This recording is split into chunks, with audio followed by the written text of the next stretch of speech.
поселке Депутатский Устьянского района торжественно встретили Знамя Победы. Его доставили из Абыйского района.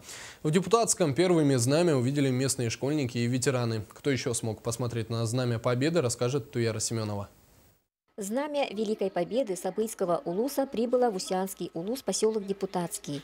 В Депутатской средней общеобразовательной школе состоялся торжественный прием Знамени Победы в Великой Отечественной войне.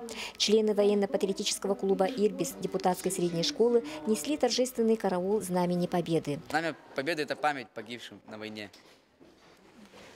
Это символ? Это символ нашей страны. Знамя – это символ победы в Великой Отечественной войне. И большой поклон нашим ветеранам. Большое спасибо за мирное небо над землей. Педагогический коллектив и школьники Депутатской средней школы провели торжественный концерт, посвященный встрече Знамени Победы.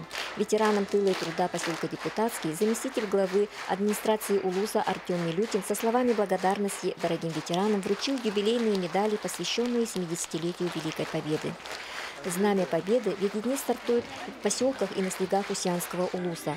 На следующей неделе Знамя Победы встретят жители Верхоянского улуса. Туяра Семенова, НВК «Саха», поселок Депутатский.